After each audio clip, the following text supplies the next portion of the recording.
Hello everyone, আসসালামু আলাইকুম। সবাই কেমন আছেন? আশা করি অনেক অনেক ভালো আছেন। তো আমার বাড়িতে আমার একটা শখের বাগান ছিল। আসলে অনেক দিন ধরেই বাগানটা সবার সাথে শেয়ার করবো, আসলে কখনো করা হয়নি।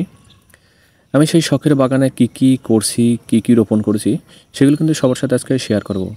আমার এই ছোট্ট বাগানটাতে আমি আম গাছ লাগিয়েছি, বেগুন গাছ লাগিয়েছি, ঢেঁড়স গাছ লাগিয়েছি, করলা গাছ লাগিয়েছি।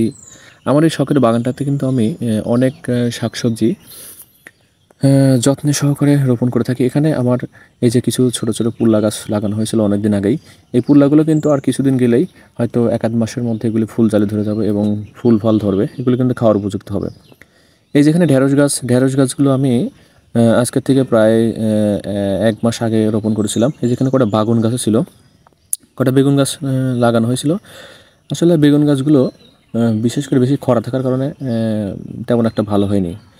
আবার এদিকে আমার শখের বাগানে আমি কয়েকটা ড্রাগন গাছ লাগাইছিলাম। ড্রাগন গাছটা আমার অনেক শখের ছিল। এই ড্রাগন গাছের চারাগুলো কিন্তু অনেক ছোট্ট ছোট্ট চারা আমি রোপণ করেছিলাম, যেটা হয়তো 5 থেকে 6 ফিট হবে। কিন্তু এখন মোটামুটি আমার ড্রাগন গাছগুলো কিন্তু অনেক বড় বড় হয়েছে।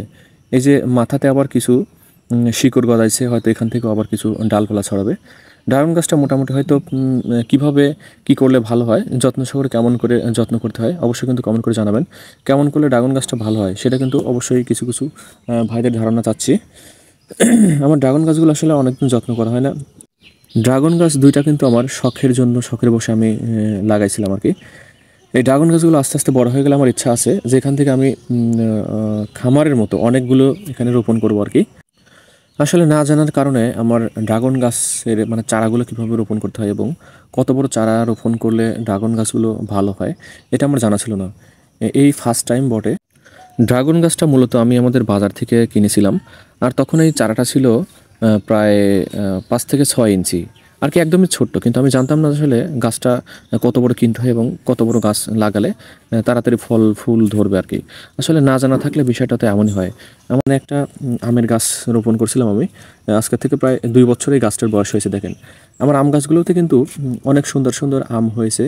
এই বছর বিশেষ করে খরার কারণে কিন্তু যতটা আম ধরার কথা ছিল না, কিন্তু তারপরেও আমার এই গাছগুলোতে অনেক সুন্দর আম ধরেছে, মানে ঝুপায় ঝুপায় দেখতে পাচ্ছেন। আসলে আমটা কিন্তু আমরুপালি। এই আমরুপালি কিন্তু অনেক স্বাদের আম। গত বছর আমার এই গাছে বেশ কিছুগুলো আম ধরেছিল, কিন্তু এগুলো মাত্র 1 থেকে 2টা আম পাকছিল।